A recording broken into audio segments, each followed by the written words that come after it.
Kid Flash hasn't even been built yet, and Six Flags Over Georgia is already teasing a new for 2024 attraction. The park's marketing team has been posting many hints at this new attraction and has announced that something, whether or not this is a ride or not is unannounced, will be coming in 2024 and will be announced in about a week from now at the all-new enthusiast event, Coaster Fest. And if all of that isn't enough, there's been a lot of work going on at the Splash Waterfalls plot of land. Today I'll be breaking down all of the news and making my predictions for Six Flags Over Georgia's 2024 editions. First, let's talk about the Splash Waterfalls plot of land. It's been rumors for years now that there would be a new coaster coming to this plot. The problem is that the plot is not very big at all, so if it was a coaster, it would have to be very small. They could extend the plot along the railroad tracks, which is an option, but even then there's not that much room, and so I just think that it'll just be a kids area expansion or a new flat ride. The kids area would work here because it's right next to the other kids areas, so it would be ideal because you could either extend the DC Super Friends area down the hill or just create a whole new theme. The one problem with that is that they already have 3 kids areas and they're all pretty nice, and the DC Super Friends area isn't that old. They're also already adding Kid Flash, which, if you couldn't tell, is going to be a new kids coaster. So I don't know why they'd need another area for kids, especially when there's already 3 others surrounding that plot and a kids coaster already on the way. I just don't see why they do that right after the kids area expansions and a new coaster. It just doesn't make sense for them to do it right now. What we do need is a big flat ride. Right now we don't have that many big flat rides. The only ones are Pandemonium, which is the awesome pendulum, Acrophobia, the awesome drop tower when it's open, Sky Screamer, which is the tallest ride in the park, but it is just a star flyer, so it's not like amazing. It's also technically a family ride.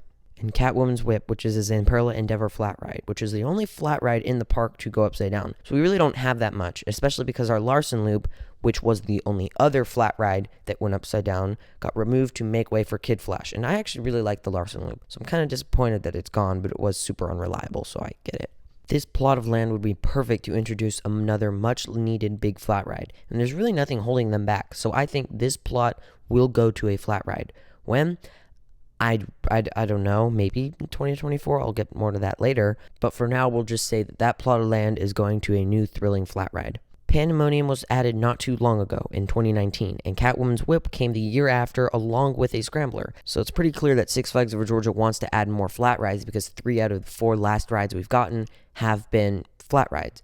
So it wouldn't be surprising if they did add a flat ride in 2024. However, Six Flags Over Georgia does need something I haven't added since 2011, and that would be a ground-up thrill roller coaster. That's right, we haven't gotten a ground-up thrill coaster since Daredevil Dive in 2011. Yes, we did get Twisted Cyclone in 2018, but that was more or less a refurbishment, especially now with Air Force One at Fun Spot. We all know that Six Flags is going to have to do something soon. Air Force One alone cost more money than all the rides Six Flags has added since 2007 combined. And it's clear that Fun Spot is not done. So it's safe to say that something big is coming soon to Six Flags Over Georgia. Now let me introduce you to another plot of land. The land around Pandemonium. This plot is massive and you could easily fit a huge coaster here. In fact, you could probably fit a whole new area, maybe even a whole new park in this plot of land. Now before you say duh, of course, yeah, the parking lot is huge. You could totally expand into it, but then there would be no place for the cars. So, yeah, obviously they're not going to expand into the whole parking lot, but I'm talking more about this little piece of parking lot that goes around Pandemonium. Now, obviously, you could not fit a whole new park here. That was talking about the entire parking lot, but this little piece of parking lot is totally big enough for a new land. And this plot of land is marked by how they repaved the parking lot. If you go into Google Maps and look at the Six Flags Over Georgia main parking lot, you can see in the very back around Pandemonium, there is a part that is much lighter than the rest. And that's because when they repaved the parking lot, they did not repave this little area. Now, first, when I realized this, I thought that maybe this was just because that would be for maybe the back and they wasn't used as much. They don't need that to be repaved because it's barely going to be used. But then when I realized that, well, how often is the cars going to go all the way back there? Because the main parking lot is huge. And even if it does need that little piece of parking lot, you could just use the overflow lot. So that made me think that, yeah, I think they could do without that little piece of parking lot, considering I don't even think they use it as a parking lot even more. So I could definitely see something coming here because there's plenty of room. I think that they should expand upon the Screampunk Junction area they just built along with Pandemonium and add a few more thrilling rides like maybe a Zamperla Air Race that could be themed like Daredevil dive machines at Six Flags Fiesta Texas, just obviously with a different name, and maybe a Zamperla Nebulas since that would fit in very well with the steampunk theme. They could also add a coaster that would be the star of this whole expansion. It could also double as a backdrop to the whole area. What kind of coaster?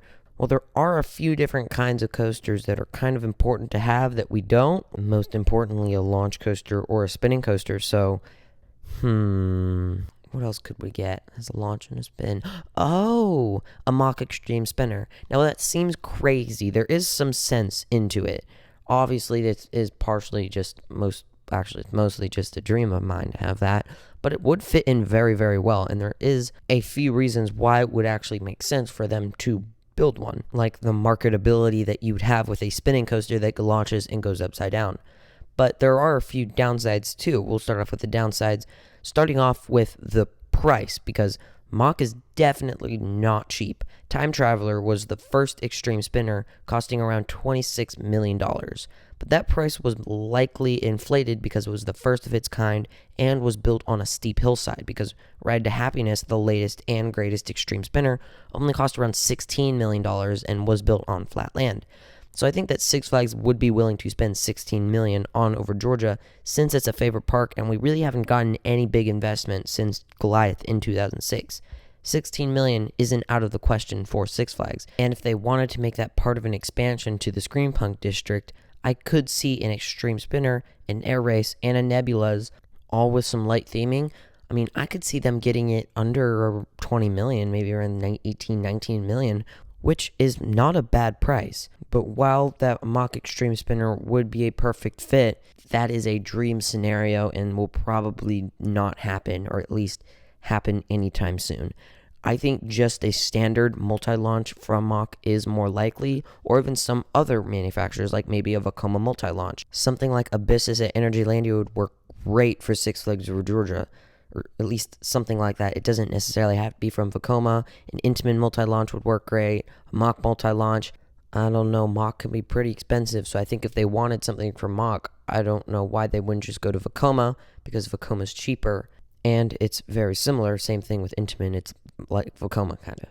The only thing that is pushing a Mach multi-launch is that Six Flags has worked with Mach. They have not worked with Vekoma or Intamin recently at all. They have worked with Mach building a Mach Power Splash at Six Flags Over Texas, which also meant that there were rumors that a Mach Power Splash could be coming to the Splash Waterfalls plot of land. But I think that that was a one-off. I don't think Six Flags is very happy with Aquaman because it just took forever, and I know part of it was their fault, but they'll probably still blame it on Mach. So would they work with Mach again? I don't know, it's pretty expensive, but I think the Mach Power Splash was a one-off deal, and I don't see any more coming to any of the Six Flags parks. And another rumor that's been going around is that Over Georgia could be building a compact style coaster that could be built in the Splashwater Falls plot of land, since that would fit very well in that plot of land, something like a Premier Skyrocket 2, or I think what is more likely an Intamin vertical LSM coaster. But the problem with that is that I think those rides were more made for smaller parks. I mean, those trains can only fit like 20 people at a time, and with only one train ops, I just don't think that capacity is high enough for Six Flags Over Georgia. I mean, look at Daredevil Dive. Those only have 6-car trains. There's usually 4 cars, 3 or 4 cars running, and that line is really bad. So what could you imagine? Basically another ride with the exact same capacity going on at another side of the park. That would not be very great and would not be a very wise decision unless they could find a way to add a turntable and make 2 train ops. If they find a way to do that, then I do think it'll happen, but right now that is not an option, or at least Intamin doesn't say it's an option, so I just do not see it happening. So, as I said earlier, I think that plot will be home to a flat ride or kids area expansion. Most likely a thrilling flat ride. So my final prediction for this new ride that could be coming in 2024, I honestly just think it'll be a thrilling new flat ride. I mean, I don't really know what else it could be. I just don't see them building another roller coaster 2 years in a row. I really think it'll be a flat ride because they need a flat ride. A coaster maybe in 2025. I just think that if this was going to be a large-scale coaster, that they would be hyping it up a little more, and they haven't really done any hyping, and I don't see why they'd do another small coaster right after Kid Flash. I mean, we don't even know if Kid Flash will open in 2023. It could be pushed back to 2024 since I don't even think they've gone vertical on it. So it could very well be in 2024. So I don't see 2 kids coasters coming in 2024. So it just doesn't make sense for a kids coaster. So what do you think it'll be? Go ahead and comment your thoughts below. And if you enjoyed this video, please make sure to click the like button. And if you want to support this channel, just tap the subscribe button. I mean, it's right there. It's not that far. And it really helps me out. So with that said, please make sure to have a thrilling rest of your day. And I'll see you next time. Bye-bye.